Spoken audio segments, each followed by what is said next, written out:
Bonjour, je m'appelle Willem Akaris, j'ai 23 ans. Je suis issu d'une famille divorcée. J'adore par-dessus tout la musique. Quelque chose d'assez particulier avec mon profil, c'est le jeu vidéo. J'ai toujours un œil sur les actualités, sur les sorties, les nouveautés. J'ai fini mon CP, je savais ni lire, ni écrire. Déjà, à cette époque-là, j'étais quand même très turbulent. J'ai toujours eu des problèmes de concentration. Donc mon père, après, parallèlement, m'a mis à des sports qui m'a permis de me canaliser, de me concentrer. Ensuite, c'est l'arrivée au collège. Je ne sais pas ce que ça fait de rentrer chez soi et relire ses cours. Entrée au lycée, je n'étais jamais présent en cours. J'étais toujours présent au DST. Et surtout, j'avais des bonnes notes. Donc, il n'y avait pas de prétexte pour m'exclure sur le travail.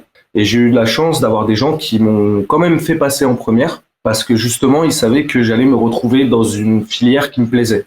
Et donc, j'ai naturellement choisi littéraire. J'étais un petit peu plus présent, mais pareil, j'ai jamais noté de cours. Et ensuite, c'est là où il y a eu un problème. J'ai eu pas mal de soucis personnels. Et donc, passage de terminale, j'ai fait un choix un peu extrême. Je suis parti vivre à Marseille, faire ma terminale à Marseille.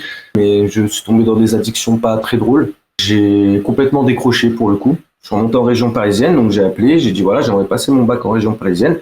Et on m'a dit que c'était pas possible parce que j'avais gardé une option à Marseille, option que je n'avais jamais eue. Et donc là, j'ai tout lâché. D'un point de vue familial, c'était là aussi extrêmement compliqué. Et c'est là la première fois où j'ai pensé à la mission locale.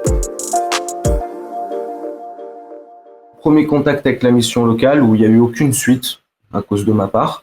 Et ensuite, j'ai décidé de travailler dans des écuries.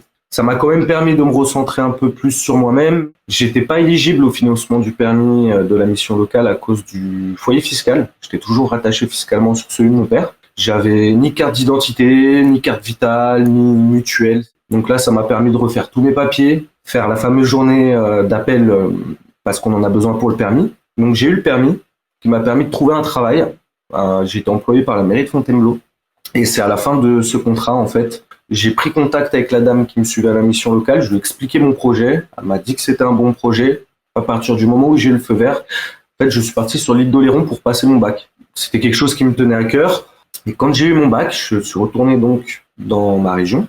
Et c'est là où j'ai décidé de vraiment me concentrer sur la mission locale, en sachant que j'ai toujours eu un suivi. Même quand j'étais sur l'île d'Oléron, j'y suis resté quand même 1 an et demi. J'avais régulièrement un appel avec ma conseillère, Madame Swalil, Amara Swalil, qui est quelqu'un que j'aime énormément parce qu'elle m'a apporté énormément, mais vraiment énormément sur le plan psychologique, humain, dans l'accompagnement. C'est quelqu'un qui restera jamais dans mon cœur parce que c'est quelqu'un qui a eu confiance en moi et qui a toujours cru en moi et qui a jamais lâché. Et quand même moi je n'y croyais plus, quand moi je lâchais, elle y croyait encore. Et elle était encore là. Je l'ai appelée, je lui ai dit écoutez Madame Swalil, il faut que je vous voie, ça y est maintenant, j'ai fait tout ce que j'avais à faire, il faut que je me pose. Et surtout, il faut qu'on voit comment on peut faire après. Et là, ça a été un gros travail, énormément de rendez-vous. Elle m'a fait faire des bilans de santé que je n'avais absolument pas envie de faire. On a mis en place la garantie jeune, qui m'a énormément aidé aussi. La garantie jeune m'a redonné un cadre de vie. Ça m'a obligé à me lever, à être présentable, à avoir des obligations, des responsabilités. On a fait des ateliers très sympas. On avait un bon groupe, avec un bon état d'esprit. Et je pense que ça aussi, ça a été très important. J'ai choisi de faire une école à Lyon, en alternance. C'est une école immobilière.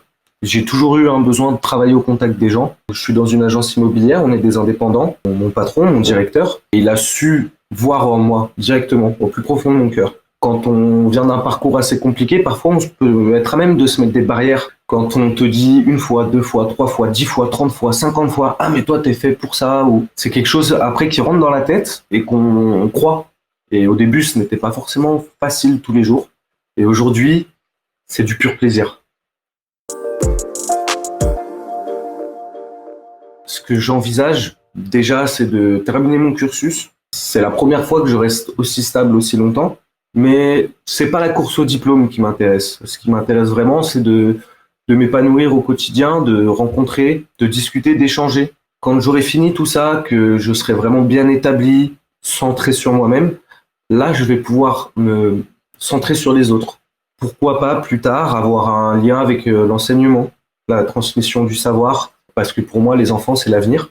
Toujours espérer, toujours continuer à avancer, voyager et rencontrer.